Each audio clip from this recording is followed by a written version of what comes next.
Hello everybody and welcome back to the ASUS North America YouTube channel. This is JJ once again and we're bringing you guys a brand new motherboard overview.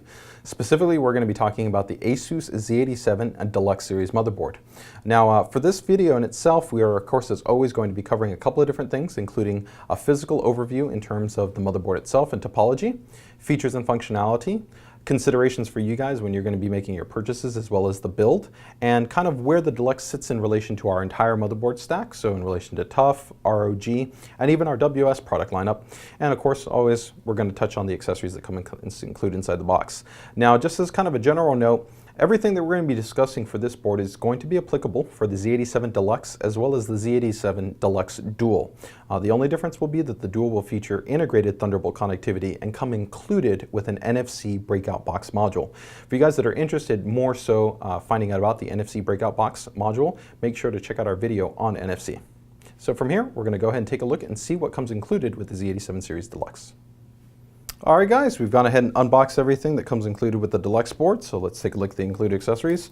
First up, we've got an included support DVD. This has all our support software, including our system utilities such as AI Suite 3, which allows you to access four-way optimization software, so make sure to install that, as well as got everything in relation to all your drivers. You can go over to support.asus.com for the latest version of the software. We have a quick setup guide and kind of feature guide that gives you more information about four-way optimization, dual intelligent processors 4, and our Wi-Fi Go utility, as well as the Wi-Fi Go module itself. So make sure to check that out for some additional information. From there, we have the general manual, which gives you pretty much all the specifications, some feature breakdown, and a lot of information in relation to how to set up and configure your system. So some good stuff there. Okay, from there, let's take a look at these guys. So here we have three SATA 6G cables, pretty straightforward. These are two included inside each one for a total of 6, and that's because this chipset has natively 6 SATA 6G ports built into the PCH, which is an upgrade from the previous, which only offered 2. The board does feature a total of 10 ports though. Okay, we've got our Wi-Fi antenna. So this will be to go ahead and allow you to improve the reception as well as the throughput for the integrated Wi-Fi Go module. That gives you 802.11 AC, dual band, as well as Bluetooth 4.0 support. The base is fully magnetic as it was in previous designs, and this actual little unit itself supports 3 different rotations and adjustment positions to go ahead and allow you to have the best flexibility for performance and for positioning. You've got your Q connectors, which are color-coded for the board itself. One being, of course, for the primary leads like the power, the reset, power LED, hard drive LED, things like that, and then another one for the USB port. You've got your Q shield. Q shield, of course, make sure to install this before you install the motherboard, and this is going to go ahead and be our Q shield, which goes ahead and minimizes any electromagnetic interference that comes through the chassis, plus it's a soft, nice padding. And we've got also an SLI ribbon. So that's for you guys that are going to be running multi-GPU setups. For you guys that are doing Crossfire, keep in mind that the Crossfire bridge comes included with Crossfire-enabled GPUs. So from here, let's actually take a look at the motherboard. Alright guys, so here you can see that we've gone ahead and unboxed the Deluxe 4. You can see that it's featuring an entirely new gold color aesthetic. So it's got a great bright contrast in terms of working with chassis out there on the marketplace. So we'd love to hear your feedback on the ID. So moving past that, let's go ahead and take a look at the topology and the connectivity that we have here on the board. So starting from the top here, we've got an 8-pin CPU power connection. Of course, you can see in this entire area we have a high-performance heatsink assembly. This features a sintered heat pipe that directly goes underneath the VRM section, so that helps to keep things really cool, really reliable, helps to ensure the best long-term stability. You can of course see tons of capacitors sprinkled out through the entire motherboard. These capacitors specifically, along with all the other ones you're going to see on the board, are 5K rated. That means that's over twice what competitors in the marketplace are using when they're only using 2K rated capacitors. And on top of that, all the inductors, or what some people refer to as the chokes, are full high-performance, fully molded inductors that have a very high level of amperage output. They're overall really high-quality power solutions, including also the MOSFETs that we have on board that help you ensure that you're going to have great overclockability, great stability, and overall great power delivery implemented here on the motherboard. Now moving past that, we can see here that we've got some fan connectivity. We have 2 optimally placed 4-pin PWM fan headers. Now those 4-pin fan headers, along with every fan header you're going to see on the board, fully support both 3-pin and 4-pin control. and they can be configured from within the UEFI or within software in FanExpert or AI Suite 3. Now keep in mind for this one primary header here, this one actually features a special depression switch which allows it to automatically detect 3-pin or 4-pin base fans. So that's an additional nice touch. Of course, we got 4 memory banks color-coded to make things easy for you installation-wise. This board has been clocked and validated up to 2800 on the DRAM side, but in our internal testing, we haven't been able to hit 4 DIMM 3000 base frequencies. So just in terms of strong DRAM support, you also got great CPU overclocking support. So either which way, Deluxe is going to get you taken care of there. Now moving over here, you're going to see that there's a little Memo-K button. That's a single one-touch button to allow you to go ahead and resolve memory-related issues, whether it's from new memory that's being installed with older memory, possibly aggressive overclocking, a number of different variables. Press the button to press it. It will automatically load in some fail-safes and get you going. Right next to that, you're going to see that there's a DRAM LED. That's part of our QLED diagnostic system. There's 4 of them, one right here, another one by the CPU socket, another one by the VGA, and another one down here by the serial ATA devices. That's a quick and easy visual way to let you know if you're having problems with posting the system, where you might want to take a look at and see if you can go ahead and maybe reseat that item, get your system back up and running. Moving past that, we've got, of course, a 24-pin power connection. 2 more chassis fan headers. We then have an internal front USB 3 header. This fully supports our USB 3 boost technology as well for improved performance. You got 10 SATA 6G ports. These top 4 right here are from an add-in controller, 2 AS Media 1061 SATA 6G controllers. These are fully bootable as well as supporting hot swap. And then you have 6 SATA 6G ports that are directly provided by the PCH or the chipset natively. We move down from there, we've got TPU and EPU switches.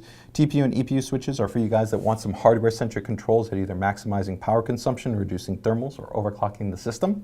TPU switch in the first position is going to give you a moderate overclock, optimally designed for the basic retail fan cooler. You switch it over into the second spot, you're going to want to ideally use some form of a moderate-based CPU cooler. Nothing high-end, but it's going to be definitely have to be better than the standard, and that'll give you a default overclock of 4.250 gigahertz. EPU switch will not affect performance. It will only provide less voltage to the CPU, but it'll go ahead and help to reduce power consumption as well as to go ahead and reduce temperature slightly under load. We move down from there. We've got, of course, our onboard front chassis header connections. So that's going to be things for like the power button, reset, hard drive LED, things along those lines. Directly above that, we've got a special header that ties into the direct key button. So this header, if you don't want to go ahead and run your restart button from your chassis to the front chassis header, you can run it to there, and then that reset button will turn into a direct UEFI button. So if you ever want to just boot straight into the UEFI, don't worry about hitting the delete key. Just connect it to there, hit the reset button, and you're good to go. You've got another fan header here, the direct key button. For you guys that are using the system outside of a chassis or you're directly maybe doing some setup, want a quick access to the UEFI, hit that button. 2 more USB 2 front headers. We have a clear CMOS button.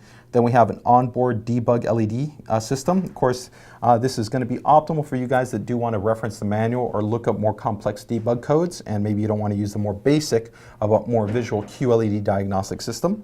You got a TPM header there for advanced security support, onboard power button, onboard reset button, and then from there, of course, front HD audio connection for your chassis front headphone outputs. Now, chipset on here in terms of audio-wise is updated to the new ALC 1150 audio codec. It's a nice jump up in terms of the actual specifications, so better quality sound, and still features our DTS Ultra 2 PC or DTS Connect, a software package. So we move up from here, and lastly, we can see in terms of connectivity, 1 additional fan header and 1 way to just go ahead and reconfirm on all the fan headers that we see here. They all support 3-pin and 4-pin control and are fully adjustable from the UEFI as well as the software. Next up, we're going to go ahead and take a look at PCIe connectivity before we jump to the I/O. So moving things along, guys, let's go ahead and recap what we have here in terms of internal PCI Express connectivity. So you see there's no legacy support here, so no PCI slots. We have a by 1 right here, and then we have a full electrical by 16. This is going to be by 16 Gen 3. Then we have another by 1, and then we have another physical by 16, but electrically 8. This board fully supports quad SLI as well as quad crossfire, so that's going to be 2 dual GPUs enabled in terms of a 2-card configuration, and of course standard SLI or crossfire support. If you're going to run those configurations, the 2 slots will run in by 8 Gen 3. Keep in mind that by 8 Gen 3 is equal able to buy 16 Gen 2, so then more than enough bandwidth for you. You got another buy 1 right here, and then of course you're going to have another electrical buy 8. And this slot will vary depending on the bandwidth that's assigned in the UEFI and the amount of controllers that you're using. Now lastly, before we go ahead and cut away to the I/O section, we do want to make a note that one of the special features of the Deluxe board compared to, let's say, our other boards like the Pro or the Dash A that you might be taking a look at, or even some of the other boards out there in the marketplace, is that the PLX chip that we have incorporated in here is going to give the board the ability to run more simultaneous lanes at what time. Long story short, what that means is if you're going to be running multiple GPUs with also using supplemental controllers such as maybe 2 Ethernet ports, supplemental SATA 6E ports, you're going to be able to maintain all that bandwidth at one time, as opposed to potentially having one of the controllers shut off once you start to use as much connectivity as the board might be able to offer. So with that, let's go ahead and move past here and take a look at what we have on the I/O. Okay, so moving along here to the back I/O, you can see we've got tons of connectivity. The blue ports denote that we have USB 3 versus the non-blue ports being USB 2. So we have a total of 6 USB 3 ports. Those support our USB Plus charger technology as well as USB 3 boost. We have a mini DP port there, we have a full-size DP port, and then we have an HDMI port. You can drive multiple displays via the integrated iGPU if you're not going to run a discrete graphics card. You've got an optical output that works with that ALC 1150 codec that we have on board, and this guy would be able to offer you that DTS Connect Ultra 2 PC software package. We've got a USB BIOS flashback button, which is a great feature that the board supports the ability to directly update or recover the UEFI chip without the need to have either CPU, memory, or graphics card installed. All you're going to need is PSU standby power connected to the board, and you can go ahead and directly update the UEFI by just installing the file on there, putting it to the corresponding USB port and holding that button down. It's also a great way to recover your UEFI if maybe you get too aggressive with overclocking or you get like a surge spike or a sag or something like that. We've got our new updated wireless module that's built on board here. This offers direct connection to PCI Express, offering very high level of throughput. So this is going to be 802.11 AC along with Bluetooth 4.0 support. That means that you're going to get also dual band in terms that it's AC, so 2.4 and 5 gigahertz. It's a 2x2 solution. In our testing, we've been able to go ahead and almost reach 450 megabits of throughput. So exponentially faster actually than the previous generation dual band that we had on our previous model Deluxe.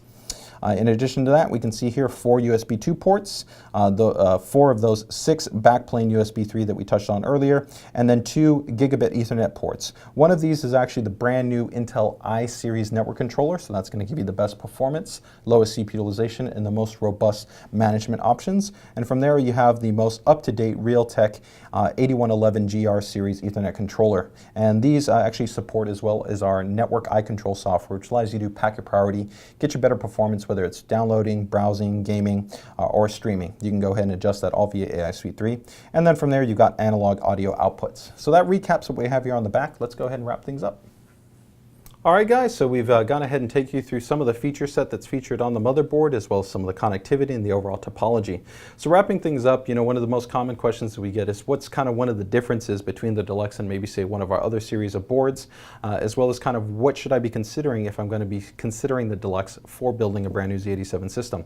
So first off, the Deluxe pretty much is for you guys that are looking for the best of the best in terms of outright connectivity and feature set all integrated onto the board, minus maybe some of the specialized audio technologies that we're going to have on ROG series motherboards. You've got pretty much everything you could ask for here, an extensive number of USB 3 connectivity, all our performance-oriented storage technologies, 802.11 AC, Bluetooth, high-performance VRM, even overclocking. From an overclocking perspective, this along with all of our channel SKUs, even all the way down to Dash A, they're going to all be able to overclock this platform comfortably to what the limits of what cooling can provide for. So most of the time it's going to be 4.8 gigahertz. As I said, the memory, no problems driving up to 2800 speeds, which is going to be pretty much the limit here on the marketplace that you can purchase. So for you guys that are looking for the best of the best in terms of connectivity, Deluxe is going to fit that bill, and you really kind of want to future-proof your build consideration. If you don't need as much connectivity, or maybe you want to focus in more on gaming, maybe more specialized forms of monitoring, then of course you could take a look at some of other boards, whether it's in the ROG, the Tough line, or maybe even some of the boards that are actually underneath the Deluxe SKU.